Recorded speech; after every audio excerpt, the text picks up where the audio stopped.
तो गाइस आज हम लोग बहुत ही इंपॉर्टेंट टॉपिक के ऊपर बात करेंगे। बहुत से लोगों को लगता है कि नासा ने चांद पर जाने की एक झूठी साजिश की थी।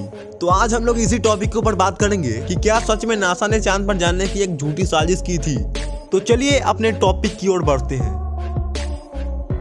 21 जुलाई 1969 हम इंसानों के लिए एक बहुत ही ऐतिहासिक दिन था, क्योंकि इसी दिन हम इंसान धरती से निकलकर चांद पर अपना कदम रखे थे। ये मिशन नासा के द्वारा कराया गया था। इस मिशन का नाम रखा गया था अपोलो 11। हालांकि इस मिशन के नाम से ही पता चल रहा है कि ये नासा का 11वां मिशन था जो कि सक्सेसफुल हुआ था। अपोलो 11 मिशन के दौरान 3 एस्ट्रोनॉट्स चांद पर गए थे। इन तीनों के नाम थे Neil Armstrong, Buzz Aldrin and Michael Collins. और नील आर्मस्ट्रांग ही वो पहले व्यक्ति थे जिन्होंने चांद पर अपना पहला कदम रखा था। इस मिशन को लाइव टेलीकास्ट किया गया था और करोड़ों लोगों ने इस ऐतिहासिक पल को अपने आंखों से देखा था। पर क्या हो अगर ऐसा कुछ हुआ ही नहीं था, मतलब नासा ने असल में नकली मून लैंडिंग की थी। क्या सच में अपोलो 11 एक झूठी कहानी थी? तो वीडियो को स्टार्ट करने से पहले अगर आप भी हमारे साइंस नेटवर्क चैनल पर नए हैं तो हमारे चैनल को सब्सक्राइब जरूर कर लेना ऐसे और वीडियोस को देखने के लिए। तो सबसे पहले जानते हैं अपोलो 11 की ऑफिशियल जानकारी के ऊपर। अपोलो 11 नासा का 11वां अपोलो मिशन था जो कि सक्सेसफुल हुआ था। अपोलो 11 को 16 जुलाई 1969 को सैटर्न V रॉकेट के जरिए फ्लोरिडा के कैनेडियन स्पेस सेंटर से लॉन्च किया गया था और 20 जुलाई 1969 को अपोलो 11 का लूनार मॉड्यूल चांद की सतह पर सी ऑफ ट्रैंक्विलिटी नाम की जगह पर लैंड हुआ था। अपोलो 11 3 भाग में बटा हुआ था। पहला है कमांड मॉड्यूल जिसमें एक केबिन था तीनों एस्ट्रोनॉट्स के लिए। दूसरा है सर्विस मॉड्यूल जिसमें electrical power, oxygen and water store था। और तीसरा है लूनर मॉड्यूल जो कि चांद की सतह पर उतरने के लिए बनाया गया था।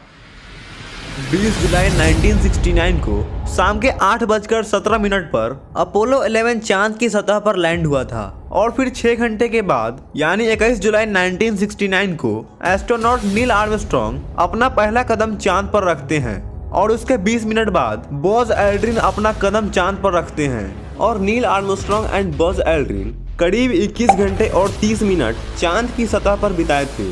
और फिर 24 जुलाई 1969 को वो तीनों धरती पर वापस आ गए।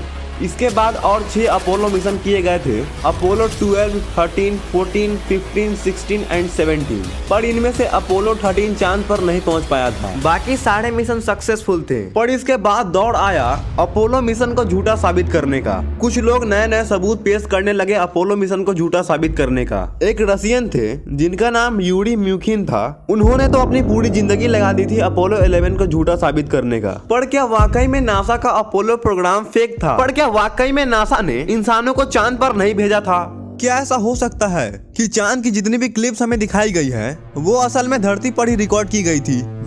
आपको क्या लगता है? वीडियो को यहीं पॉज करो और कमेंट में बताओ कि अपोलो मिशन फेक था या रियल था। कुछ थ्योरी हमें ये कहती है कि अपोलो 11 के मिशन के दौरान चांद पर जो अमेरिका का झंडा फहराया गया था उसे फहराना पॉसिबल ही नहीं था, क्योंकि चांद पर एटमॉस्फेयर ही नहीं होता है। तो आखिर झंडा कैसे लहरा रहा था? ये सवाल एक पल के लिए किसी भी इंसान को सोचने पर मजबूर कर सकता है। पर इसके पीछे का राज ये था कि झंडे के ऊपर एक लोहे का रॉड लगा हुआ था जिसकी वजह से झंडा लहराता हुआ दिख रहा था। एस्ट्रोनॉट्स ने खास झंडा इसी के लिए बनाया था क्योंकि उन्हें भी पता था कि चांद पर एटमॉस्फेयर नहीं होता है। लेकिन इसके साथ ही झंडा का कपड़ा हिल भी रहा था। ऐसा इसलिए हुआ क्योंकि चांद पर एटमॉस्फेयर ना होने के चलते उस तार में होने वाले रेजोनेंस को रोक सके। इसी वजह से हमें झंडा लहराता हुआ दिख रहा था। दूसरी थ्योरी हमें ये बताती है कि अपोलो मिशन के दौरान जितने भी फोटोज लिए गए हैं उनमें आसमान बिल्कुल ब्लैक दिखाई दे रहा है और आसमान में कोई भी तारे दिखाई नहीं दे रहे हैं। थ्योरीज के मुताबिक ऐसा इसलिए हुआ क्योंकि इसे ब्लैक बैकग्राउंड वाले स्टूडियो में रिकॉर्ड किया गया था। इसके जवाब में नासा ने बोला ऐसा इसलिए क्योंकि चांद के जिस जगह पर अपोलो 11 को उतारा गया था वहाँ दिन का समय था, यानी सूरज चमक रहा था और चांद का सरफेस सूरज की रोशनी को बहुत ज्यादा रिफ्लेक्ट करता है। इसी वजह से कैमरे में तारे दिखाई नहीं दे रहे थे। ऐसे और भी बहुत सारे थ्योरीज हैं जो नासा के अपोलो मिशन को झूठा साबित करती है और नासा के पास इनमें से हर एक का जवाब है।